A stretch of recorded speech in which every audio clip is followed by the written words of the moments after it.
prove that y, which is equal to 4 times of sine theta, this entire expression divided with 2 plus cos theta minus theta is an increasing function of theta in this interval. So we just have to prove it. So here you don't have to think too much. Whatever is given, we'll differentiate it and we'll have a look at the behavior between that. And it has to be increasing. That's what we have to prove. Okay. So differentiating, or we'll find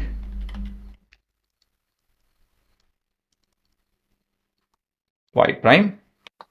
So differentiating y with respect to x. So that will fetch us, okay, let me start it over here. So clearly we have to use our quotient rule. So 4 times 4 I am taking out. So differentiation of the numerator.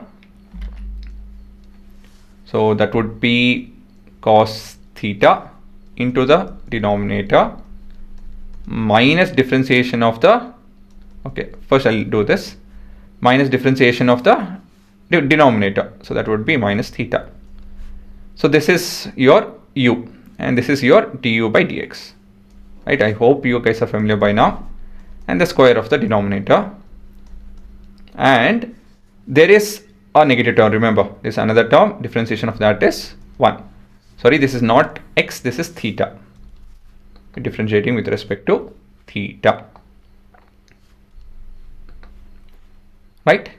A bit of simplification and we can move forward. So y prime is equal to 4 times of, so this is 2 cos theta plus cos theta, cos square theta, sorry, I am using distributive property over here, plus sine square theta.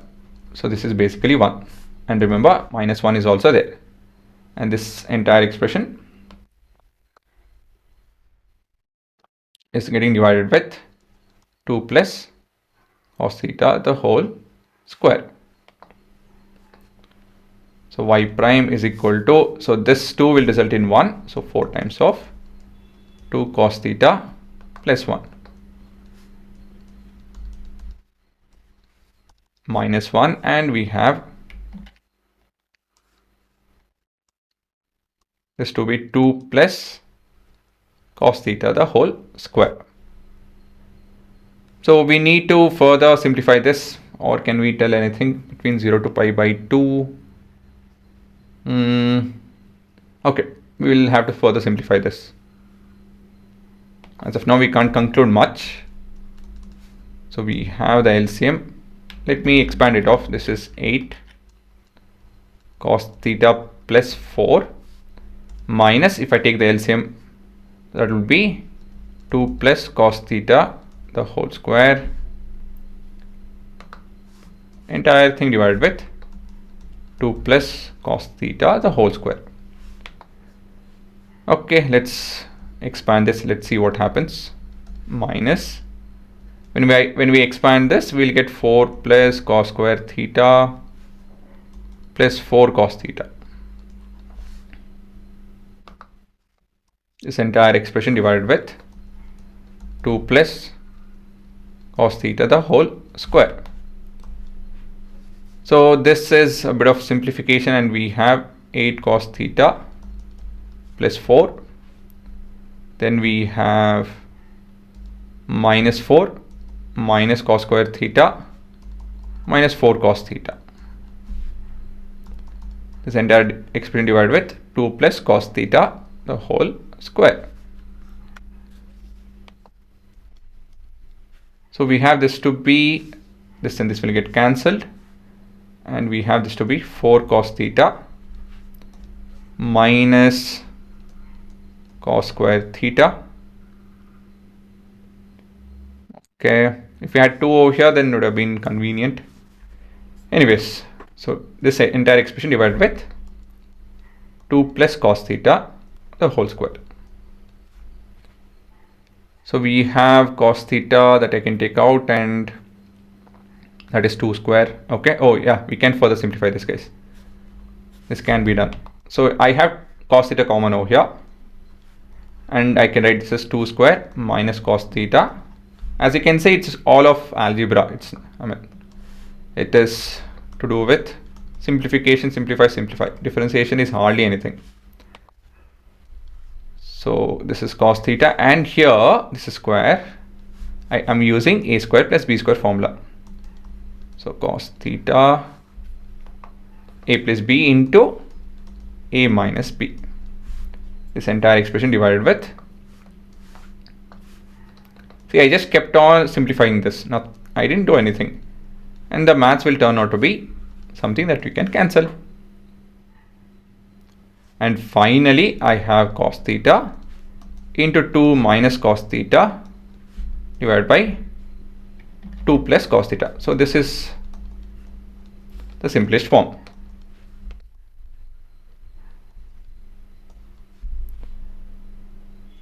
Okay, so we can see that cos theta between 0 to pi by 2, it's always positive. This is also positive, this is also positive. To be honest,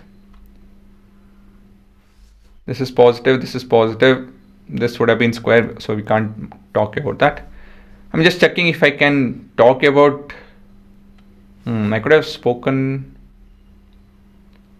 no. Okay.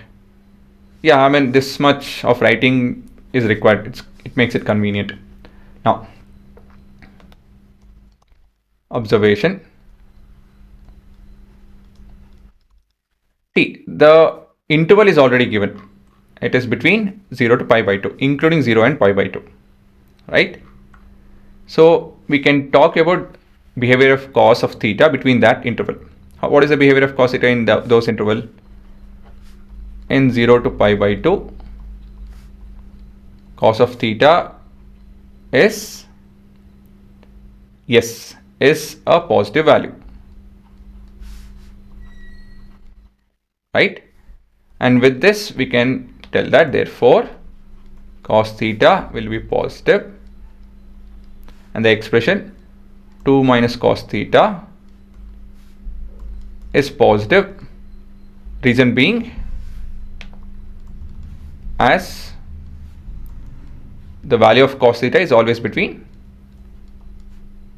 0 to 1, right?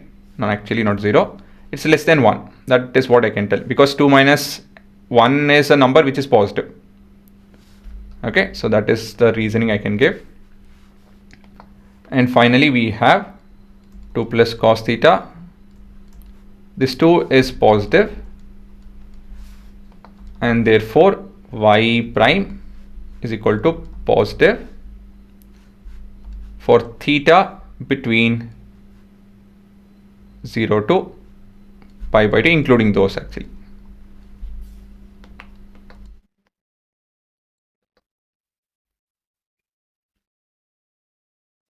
Or I can write it this way.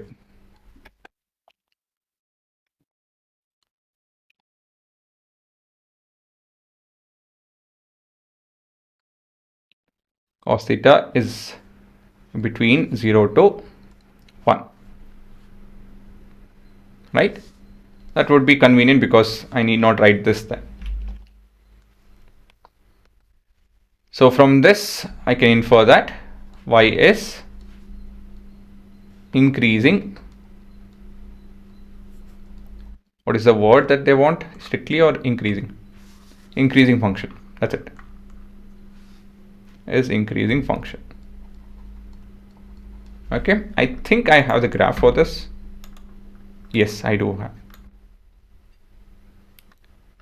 So as you can see, we have the function to be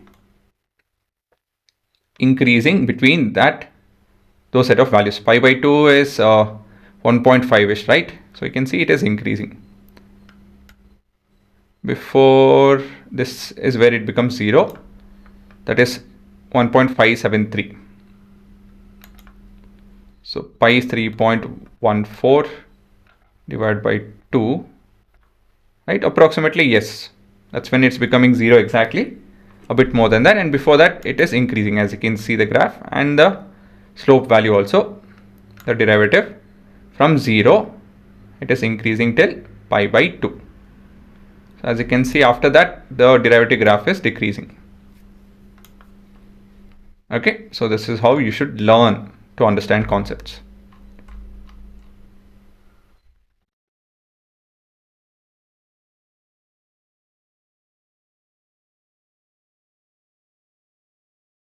I forgot to mention the formulas. So this is because of a square minus b square clicks.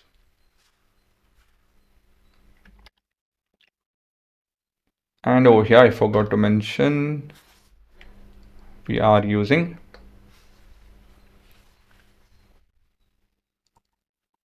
a plus b the whole square.